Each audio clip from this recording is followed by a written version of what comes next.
Debout devant le miroir de sa spacieuse maison victorienne dans le quartier huppé de Beacon Hill à Boston, Amélie Dubois posa doucement ses mains sur son ventre arrondi.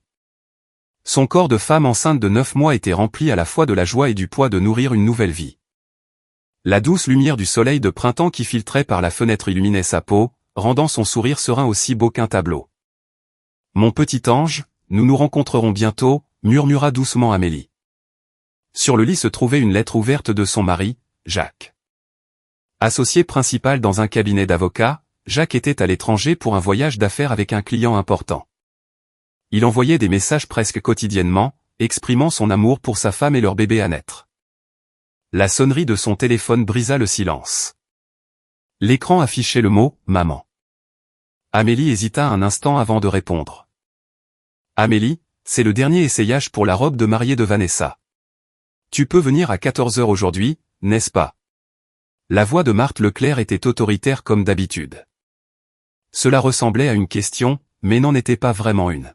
« Maman, je ne me sens pas bien aujourd'hui. »« Certainement pas.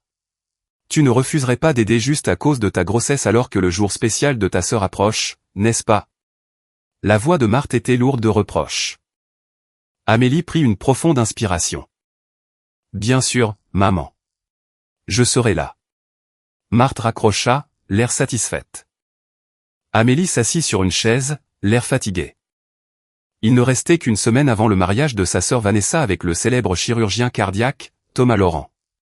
Pour sa mère, ce mariage représentait l'aboutissement d'années de réseautage social, un moment de gloire. Marthe Leclerc s'était établie comme une philanthrope respectée dans la haute société de Boston. Mais à la maison, elle était une perfectionniste avec des attentes particulièrement élevées pour sa fille cadette, Vanessa.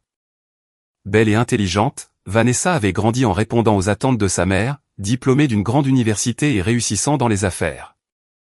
Maintenant, elle était sur le point d'épouser un jeune talent d'une prestigieuse famille de médecins de Boston. Amélie, en revanche, avait choisi un chemin légèrement différent des attentes de sa mère. Après avoir obtenu son diplôme d'une université locale, elle a commencé à travailler dans une organisation d'aide juridique communautaire. C'est là qu'elle a rencontré Jacques et s'est mariée. Maintenant, à 36 ans, elle attendait enfin son premier enfant. Pour Marthe, les choix de vie d'Amélie étaient toujours insuffisants, un travail modeste, un mariage sans éclat et une grossesse trop tardive. Mais maintenant, son attention était entièrement tournée vers le mariage parfait de Vanessa. Cet après-midi-là, au salon de la mariée, Vanessa portait gracieusement sa robe tandis que les yeux de Marthe se remplissaient de larmes de joie. « Tu es vraiment magnifique, Vanessa », dit Marthe d'un air rêveur. « Tout est parfait. » Amélie sourit tranquillement, célébrant sincèrement le bonheur de sa sœur. Vanessa avait une personnalité douce, et il n'y avait pas de conflit entre les sœurs. Cependant, une partie d'elle avait été influencée à son insu par les valeurs de sa mère. « Amélie, tu es ravissante aussi », dit Vanessa en regardant sa sœur. « Mais, hésita-t-elle, en regardant le gros ventre d'Amélie, ne vas-tu pas trop te démarquer sur les photos de mariage ?» Vanessa, Amélie fut surprise. « Je suis désolée. Je ne le pensais pas comme ça », s'empressa d'expliquer Vanessa. Marthe l'interrompit. « Ce que Vanessa veut dire, c'est que toute l'attention doit être portée sur la mariée, pas sur toi. Amélie, reste simplement sur le bord des photos et sois aussi discrète que possible. » Amélie était sur le point de dire quelque chose quand elle grimaça à cause d'une douleur vive et soudaine. Elle passa rapidement, mais cela indiquait que quelque chose commençait. Le lendemain, le docteur Caroline Renaud vérifia soigneusement l'état d'Amélie lors de son examen de routine. « Le bébé pourrait naître plus tôt que prévu, dit-elle doucement. S'il vous plaît, reposez-vous particulièrement bien pendant la semaine à venir et contactez-moi immédiatement si vous remarquez des changements. » Quand Amélie annonça ce diagnostic à sa mère, elle vit le visage de Marthe s'assombrir. « Tu veux dire que tu ne peux pas venir au mariage ?» La voix de Marthe était froide. « Te rends-tu compte à quel point Vanessa sera blessée ? » « Maman, je veux venir aussi. »« Mais le bébé. »« Amélie, tu ne penses toujours qu'à toi, » déclara Marthe. « C'est le jour le plus important de la vie de ta sœur. » Cette nuit-là, Amélie parla avec son mari au téléphone. Jacques dit avec inquiétude, « Tu devrais écouter le docteur. Ne va pas au mariage. »« Mais Jacques, c'est le jour spécial de ma sœur. » Et, la voix d'Amélie vacilla, mère ne me le pardonnera pas. Ta santé et celle du bébé sont la priorité, dit fermement Jacques. Je devrais être de retour après-demain. Ne te surmène pas d'ici là. Après avoir raccroché, Amélie s'assit près de la fenêtre, contemplant la ligne d'horizon de Boston baignée de clair de lune. Elle avait toujours essayé de répondre aux attentes de sa famille. Son père, Henri, en particulier, était doux et compréhensif, mais il n'avait pas beaucoup son mot à dire à la maison, dominé par la forte personnalité de Marthe. Amélie prit sa décision. Elle ne voulait pas gâcher le jour spécial de sa sœur. Malgré ses sentiments compliqués envers sa mère, elle choisit d'assister au mariage. Elle voulait croire que c'était sa propre décision. Le matin du jour du mariage, le luxueux complexe hôtelier, Marigold Manor, dans la banlieue de Boston, était en effervescence dès les premières heures. Dans l'air vif d'avril, des centaines de roses blanches et de lilas ornaient le jardin, scintillant vivement sous la lumière du soleil. Amélie prit une profonde inspiration en regardant le lieu du mariage magnifiquement arrangé depuis la fenêtre de sa chambre. La douleur sourde dans le bas de son dos qui avait commencé la nuit précédente n'avait toujours pas disparu ce matin. Elle posa doucement sa main sur son ventre et murmura, « S'il te plaît, reste tranquille juste pour aujourd'hui. » On frappa à la porte et celle-ci s'ouvrit. « Amélie, es-tu prête ?» Marthe entra dans la pièce, vêtue d'une élégante robe bleu pâle. La maquilleuse attend déjà dans la chambre de Vanessa.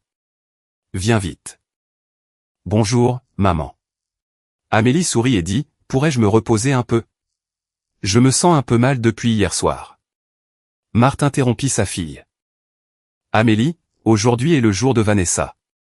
Je n'ai pas le temps d'entendre parler de ton inconfort. » Elle toisa Amélie de haut en bas en fronçant les sourcils. « Cette robe. N'as-tu pas pu trouver quelque chose qui cache mieux ta silhouette ?» Amélie baissa les yeux sur sa robe de maternité vert émeraude. « C'est la plus jolie, maman.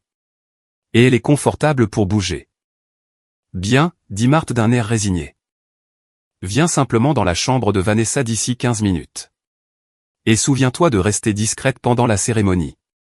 Tiens-toi à l'arrière pour les photos. » Après le départ de Marthe, Amélie se tint devant le miroir, fixant son expression fatiguée. La seule consolation était que son mari Jacques l'avait contacté ce matin, disant qu'il pourrait rentrer plus tôt que prévu. Il pourrait arriver pour la réception de l'après-midi. La chambre de Vanessa était bruyante. Les demoiselles d'honneur se préparaient ici et là, tandis que les coiffeurs et les maquilleurs travaillaient avec diligence. Vanessa était assise près de la fenêtre, l'air nerveuse en regardant le jardin. « Bonjour, Vanessa », Amélie s'approcha de sa sœur. « Nerveuse ?» Vanessa regarda sa sœur et sourit vivement. « Un peu. Mais je n'arrive pas à croire à quel point je suis heureuse de me marier avec Thomas. » Amélie prit la main de sa sœur. « Tu es vraiment magnifique aujourd'hui. Thomas est un homme chanceux. » « Merci, Amélie, dit sincèrement Vanessa. « Je suis contente que tu sois venue. Comment te sens-tu ? » « Ne t'inquiète pas, je vais bien, dit Amélie d'un ton rassurant. Mais à ce moment-là, une douleur aiguë lui transperça l'abdomen, et elle retint son souffle. « Amélie, demanda Vanessa avec inquiétude. « Je vais bien, ce sont juste des contractions de Braxton X, dit Amélie, attendant que la douleur passe. Aujourd'hui, concentrons-nous sur toi. » À l'approche de l'heure de la cérémonie, la tension monta. Amélie prit le bras de son père Henri alors qu'il se dirigeait vers la salle de mariage. Son père la regarda avec un doux sourire. « Amélie, es-tu vraiment bien ?» demanda doucement Henri. « Tu n'as pas l'air bien. »« Je vais bien, papa », tenta de rassurer Amélie son père. « Le bébé restera encore un peu dans mon ventre. » Lorsqu'ils entrèrent dans la salle de mariage, Marthe s'approcha. « Henri, tu devrais saluer les invités, » dit-elle en prenant le bras de son mari et en disant à Amélie, « Toi, assieds-toi. N'attire pas l'attention inutilement. » Juste avant le début de la cérémonie, Amélie ressentit une autre douleur aiguë, et une sueur froide perla sur son front. Les douleurs périodiques étaient exactement ce que le médecin avait décrit comme des signes du travail. Elle commença à paniquer, mais en regardant autour d'elle, tout le monde avait déjà pris place, et le pasteur se tenait à l'avant. La musique commença à jouer, et Vanessa entra, guidée par le bras de son père. Elle était radieusement belle dans sa robe d'un blanc pur, suscitant des murmures d'admiration de l'auditoire. Amélie regardait l'expression heureuse de sa sœur tout en endurant la douleur. Pendant l'échange des vœux, la douleur d'Amélie devint de plus en plus intense. Elle se mordit la lèvre, essayant de garder son sang-froid. Un parent assis à côté d'elle lui lança un regard inquiet, mais Amélie ne put que lui rendre un sourire. Après la cérémonie, la séance photo commença. Comme l'avait ordonné Marthe, Amélie se tint à l'arrière pour les photos de groupe. Chaque fois que le photographe disait « souriez davantage », elle se concentrait sur le fait de sourire à travers la douleur. « Il ne reste que les photos de famille », déclara Marthe alors qu'Amélie approchait de ses limites. « Amélie, tiens-toi droite. Ne mets pas tes mains sur tes hanches. »« Maman, les mots d'Amélie se bloquèrent. « Pas maintenant, Amélie, » dit Marthe d'une voix basse et sévère. « Supporte encore un peu. » Quand la séance photo se termina, il était enfin temps de se rendre à la salle de réception. Amélie dit à ceux qui l'entouraient qu'elle devait utiliser les toilettes et se dirigea en titubant vers la salle de bain. Dans le couloir, elle s'appuya contre le mur, essayant de prendre de profondes respirations. Les intervalles entre les contractions se raccourcissaient de plus en plus. « Amélie », la voix de Marthe vint de derrière. « Qu'est-ce que tu fais ? Tout le monde t'attend. » Amélie se retourna et regarda sa mère avec un visage tordu par la douleur. « Maman, le bébé. » Marthe regarda autour d'elle et, confirmant que personne n'était à proximité, elle s'approcha de sa fille. « Pas maintenant, Amélie. Tu dois être assise avant le discours de Vanessa. » Mais, la douleur, la respiration d'Amélie devenait rauque. « Supporte juste pour aujourd'hui, » dit froidement Marthe. « Ce n'est que pour quelques heures. Ta sœur ne mérite-t-elle pas de profiter de son moment unique dans une vie ? » Amélie atteignit la porte des toilettes sur des jambes tremblantes. Bien que peinée par l'insensibilité de sa mère, elle était également tourmentée par l'idée de ne pas vouloir gâcher le jour spécial de sa sœur. Juste au moment où elle s'apprêtait à ouvrir la porte, une douleur violente la frappa, et Amélie réprima désespérément l'envie de crier. « Maman, s'il te plaît, aide-moi, » dit-elle péniblement. La détermination colora les yeux de Marthe. « Je reviendrai après les discours. Attends ici jusqu'à ce moment-là. » Sans plus aucune force pour résister, Amélie entra dans les toilettes. Elle s'agenouilla sur le carrelage froid, essayant de réguler sa respiration. Les toilettes du luxueux complexe étaient spacieuses, avec un lavabo en marbre et un grand miroir couvrant un mur entier. Il n'y avait pas de fenêtre, et la seule sortie était la porte, qui était maintenant verrouillée de l'extérieur. « Calme-toi. Calme-toi, » se dit Amélie. Elle essaya d'attraper son smartphone mais se souvint qu'elle l'avait laissé à sa place en se précipitant vers les toilettes. La panique la saisit. Soudain, une violente contraction lui déchira l'abdomen, et Amélie s'agrippa au lavabo.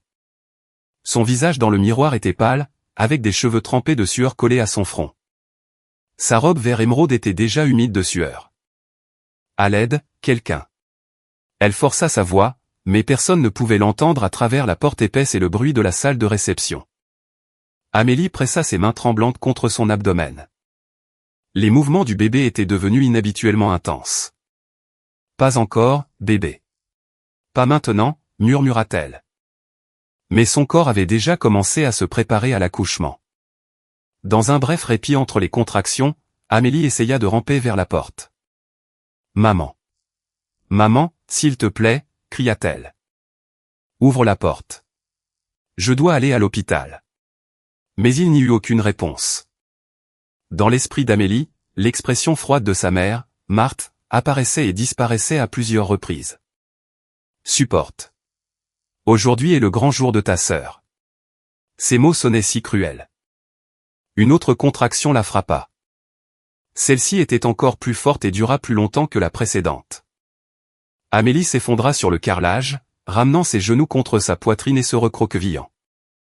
Sa respiration était rauque, et l'ourlet de sa robe était mouillé de sueur et de liquide amniotique après la rupture de la poche des os.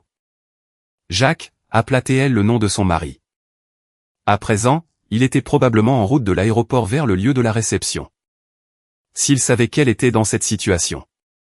Amélie cessa de penser. Elle devait se concentrer uniquement sur la gestion de la douleur qui se présentait à elle. Alors que sa notion du temps devenait vague, Amélie essaya de réfléchir calmement à sa situation. Il était clair que le bébé essayait de naître maintenant. Mais sans aide, elle et le bébé pourraient être en danger. Je dois frapper à la porte. Elle rampa vers la porte. Cependant, avant l'arrivée de la contraction suivante, elle ne put même pas faire la moitié du chemin. Une vague de douleur la terrassa, et Amélie resta allongée sur le sol, laissant échapper un cri. C'était une voix mêlée de désespoir et de douleur. « Maman. S'il te plaît. Aide-moi. » De l'autre côté de la porte des toilettes, la réception se déroulait comme prévu. Le champagne était servi, et les bruits de rire et de musique classique remplissaient le lieu. Le marié, Thomas, se leva et prit le micro. « Tout le monde, merci d'être venu pour notre journée spéciale. » Sa voix chaleureuse résonna dans toute la salle. « Je veux remercier tout particulièrement la famille de ma belle épouse, Vanessa, Marthe, Henri et Amélie. » Il hésita un instant.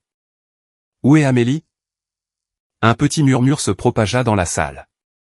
Marthe se leva rapidement et dit, « Elle se sent un peu mal et se repose. » Il y avait une pointe d'anxiété sur son visage. Le discours était censé se terminer dans quelques minutes seulement. Elle prévoyait d'aller voir Amélie après cela. Dans les toilettes, la situation d'Amélie se détériorait rapidement. Les intervalles entre les contractions n'étaient plus que de quelques minutes, et elle luttait contre l'envie instinctive de pousser. Pas encore. Il faut que j'arrive à l'hôpital. Mais son corps avait déjà commencé le processus naturel. Amélie attrapa la tuyauterie sous le lavabo comme si elle s'accrochait à quelque chose. Elle essaya de se souvenir de ce qu'elle avait appris dans ses cours de préparation à l'accouchement, respirer profondément, se détendre, ne pas paniquer. Mais être seule dans cette situation n'était pas quelque chose que le cours avait anticipé. « Mon Dieu, protégez mon bébé », murmura-t-elle comme une prière. Entre les douleurs, Amélie recommença à ramper. Cette fois, elle essaya d'attraper une serviette sous le lavabo et de l'étaler sur le sol. Mais lorsque la contraction suivante la frappa, la douleur était si intense qu'elle sentit sa conscience s'estomper.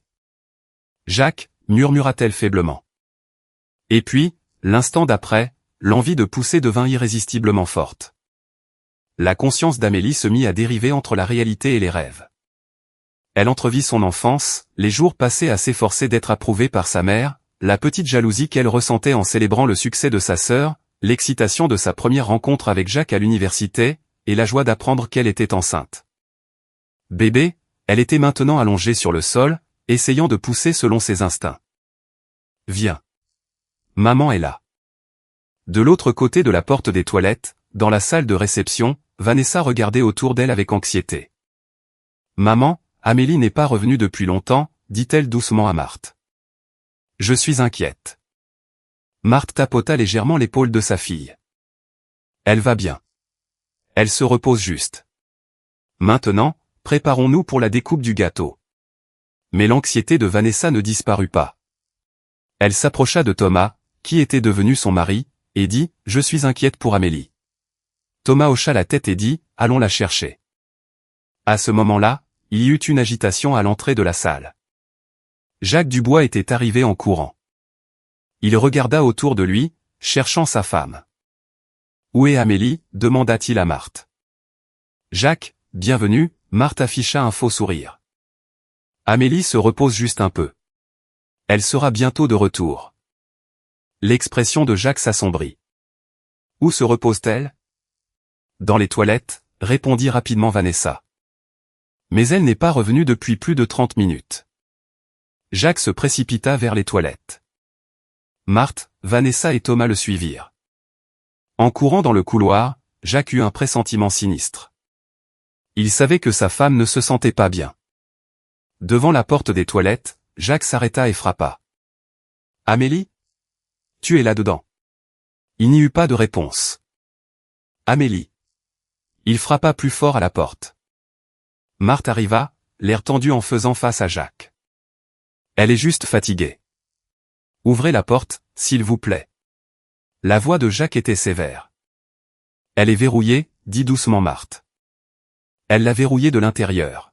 « Ne mentez pas. » La voix en colère de Jacques résonna dans le couloir. La main de Marthe tremblait. Elle essaya de sortir la clé de son sac mais hésita en voyant l'expression de colère de Jacques. « Ouvrez maintenant » cria Jacques. « Ou j'enfonce la porte. » Marthe inséra la clé avec des mains tremblantes. Alors que la clé tournait et que la porte s'ouvrait, un spectacle horrifiant se déroula sous leurs yeux. Amélie gisait sur le sol, inconsciente. Sa robe était trempée de sang et de liquide amniotique, et à côté d'elle se trouvait un minuscule bébé. Le bébé bougeait légèrement mais était pâle et ne faisait aucun bruit. Le cri d'angoisse de Jacques et le cri d'horreur de Vanessa résonnèrent dans tout le lieu du mariage. Appelez un médecin. Vite. La voix de Jacques tremblait de désespoir et de colère. Il s'agenouilla immédiatement et rampa vers sa femme et son nouveau-né. Amélie, tu m'entends? Amélie. Il posa sa main sur le visage pâle de sa femme, lui tapotant doucement la joue. Marthe se tenait figée, confrontée à la terrible réalité de ce qu'elle avait fait.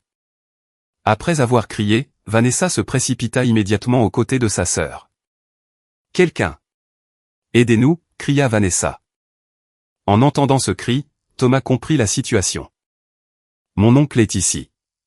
Oncle Guillaume est médecin. » Il courut dans le couloir, appelant bruyamment le nom de son oncle. Marthe s'appuya contre le mur, couvrant sa bouche de ses mains tremblantes. « J'ai juste. J'ai juste. » Quelques secondes plus tard, le docteur Guillaume Laurent arriva sur les lieux. Il comprit immédiatement la situation et réagit avec un calme professionnel. « Reculez tous. J'ai besoin d'espace, ordonna-t-il. Thomas, appelle une ambulance.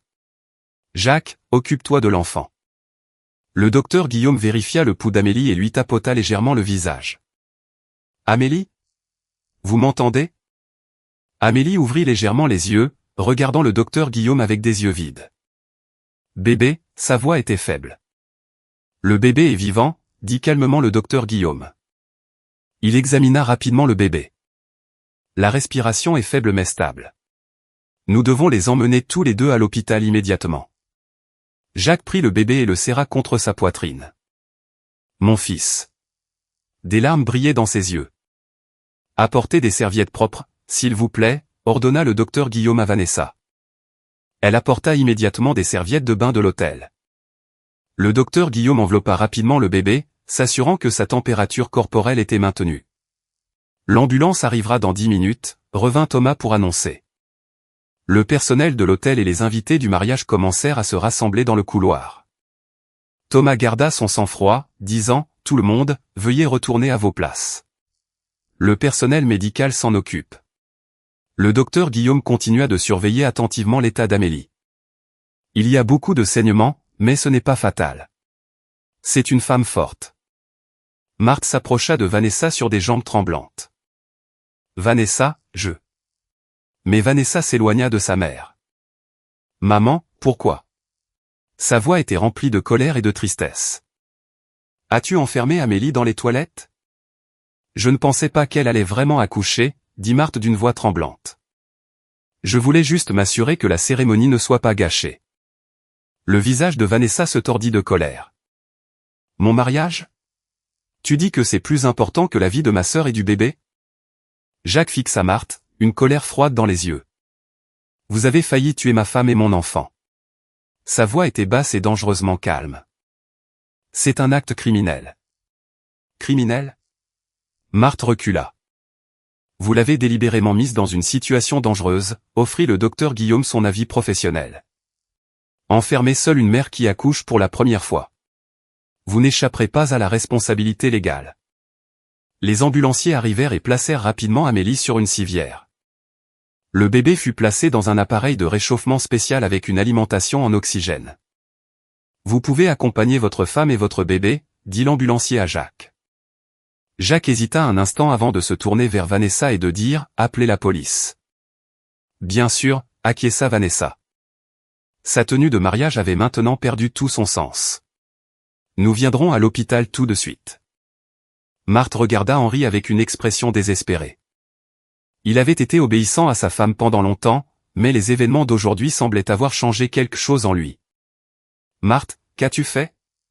Il y avait une profonde tristesse dans les yeux d'Henri. Mettre notre enfant en danger. Je voulais juste que la journée soit parfaite, dit faiblement Marthe. Parfaite? Henri rit amèrement. Tu as tout gâché. L'ambulance partit avec sa sirène hurlante. Jacques tenait fermement la main de sa femme, murmurant « Ça va. Toi et le bébé êtes en sécurité. Vous êtes en sécurité maintenant. » Amélie sourit faiblement avant de perdre à nouveau connaissance. Les urgences de l'hôpital étaient prêtes, attendant l'arrivée d'Amélie et du bébé. La situation avait déjà été communiquée par l'appel téléphonique du docteur Guillaume. Les médecins se précipitèrent avec Amélie dans la salle de traitement, et le bébé fut rapidement emmené à l'unité de soins intensifs néonatales. Jacques se tenait dans le couloir avec une expression perdue. Des heures plus tard, Amélie se réveilla dans un lit d'hôpital. Jacques était assis à son chevet, lui tenant la main. « Le bébé ?» Ce furent ses premiers mots. « Il va bien ?» sourit Jacques avec soulagement. « Il est petit mais fort. » Les médecins sont étonnés. Amélie pleura. « Maman ?» La police l'interroge, la voix de Jacques était froide. Elle devra payer pour son crime. À ce moment, la porte s'ouvrit doucement, et Vanessa entra. Elle portait toujours sa robe de mariée, mais elle était maintenant froissée et son maquillage était bavé. Amélie, Vanessa s'approcha de sa sœur en pleurant. « Je suis désolée. Je suis tellement désolée. » Vanessa, ce n'est pas ta faute, sourit faiblement Amélie. Mais à cause de mon mariage, les mots de Vanessa se coincèrent dans sa gorge. Tu ne savais pas, Amélie prit la main de sa sœur. Et ton neveu a choisi le jour de ton mariage. N'est-ce pas spécial? Vanessa sourit à travers ses larmes. Alors, c'est un garçon. Oui, le petit Henri, répondit Amélie. Nommé d'après papa. La porte s'ouvrit de nouveau, et Henri entra avec Thomas. Le visage du vieil homme était marqué par la fatigue et la tristesse. Amélie, parce que j'étais faible, Henri s'approcha du lit de sa fille. J'aurais dû arrêter Marthe plus tôt. Papa, Amélie ne put continuer. Marthe a été emmenée par la police, dit doucement Henri. Avec le témoignage du docteur Guillaume, elle fait face à de graves accusations de négligence. La pièce fut enveloppée d'un lourd silence. Chacun ressentait les fractures familiales et l'amour déformé qui avait conduit à la tragédie d'aujourd'hui. Je ne peux pas lui pardonner, dit Jacques doucement mais fermement. Pour avoir mis notre fils en danger. Nous avons tous besoin de temps, Amélie regarda son mari avec des yeux fatigués. Nous tous. Dans la chambre d'hôpital d'Amélie, la famille était assise en silence, confrontée à la réalité de la naissance d'une nouvelle vie et de l'effondrement simultané de la famille. L'automne à Boston était magnifique. Amélie était assise près de la fenêtre du salon, berçant doucement son fils de 3 mois, Henri. La petite vie avait surmonté ce jour terrible et grandissait maintenant en bonne santé. Ses cheveux légèrement roux ressemblaient à ceux du père d'Amélie. Comment s'est passée la journée? Jacques rentra du travail et embrassa sa femme et son fils. Bien, sourit Amélie. Vanessa et Thomas sont venus nous voir. Ils sont tous les deux fous du bébé. Jacques hocha la tête en préparant du café. Vanessa devient vraiment une tante merveilleuse. Depuis ce jour, le lien entre Vanessa et Amélie s'était renforcé plus que jamais. Elles se voyaient plusieurs fois par semaine, parlant parfois du passé, parfois de l'avenir. Vanessa et Thomas avaient déposé leur déclaration de mariage sans refaire la cérémonie de mariage. Ce qui compte, ce n'est pas le mariage, mais l'amour, avait dit Vanessa. Comment va papa? Demanda Jacques. Amélie répondit en touchant la joue de son fils. Il va beaucoup mieux. On dirait qu'il s'habitue à vivre seul dans son appartement. Henri Leclerc avait décidé de se séparer de sa femme, Marthe, et avait commencé une nouvelle vie dans un petit appartement du centre-ville. Il venait voir son petit-fils 3 fois par semaine, essayant de rattraper le temps perdu. Et ta mère? La voix de Jacques était prudente. Amélie contempla les feuilles qui tombaient dehors. J'ai reçu un appel ce matin. Elle a dit que le tribunal lui avait ordonné de faire des travaux d'intérêt général et de suivre un suivi psychologique. Elle continua en tenant la petite main de son fils. Elle n'arrêtait pas de s'excuser aussi. Elle semblait sincèrement pleine de remords. Marthe Leclerc fut mise en probation et obligée de suivre un suivi psychologique. Sa réputation sociale, qu'elle craignait tant de perdre, s'était effondrée, et elle fut mise à l'écart du réseau caritatif qu'elle avait bâti pendant de nombreuses années. Ironiquement, ce qu'elle craignait le plus était de perdre sa réputation, mais par ses propres actions, c'est exactement ce qu'elle avait provoqué. Comptes-tu la voir? Demanda Jacques avec précaution. Amélie resta silencieuse un long moment. Je ne sais pas encore. Mais un jour, pour le bien du petit Henri. Le cœur d'Amélie était complexe. La colère et la haine envers sa mère subsistaient, mais en même temps, le fait de devenir mère elle-même lui avait apporté une nouvelle compréhension. L'obsession de sa mère pour la perfection venait peut-être des propres traumatismes et anxiétés passés de Marthe. Cela ne justifiait pas ses actions mais fournissait une piste pour les comprendre. Noël approche, Jacques posa sa main sur l'épaule de sa femme. « Que veux-tu faire » Amélie prit une profonde inspiration. « J'aimerais inviter toute la famille. Papa, Vanessa et Thomas. Et maman, aussi. » Jacques parut surpris. « Vraiment ? La véritable guérison commence par le pardon, sourit légèrement Amélie. Et le petit Henri a besoin d'une grand-mère. Pas une grand-mère parfaite, mais une grand-mère aimante. » Cette nuit-là, Amélie sortit son journal et commença à écrire. « Cher fils, le jour de ta naissance fut le jour le plus effrayant et, en même temps, le plus beau de ma vie. Tu dois te renforcer au milieu des difficultés. Ta naissance a laissé de profondes blessures dans notre famille, mais nous a aussi appris le vrai sens de la famille. » Elle leva les yeux vers le ciel étoilé par la fenêtre. Les blessures étaient profondes mais guérissaient progressivement. Peut-être n'existe-t-il pas de famille parfaite.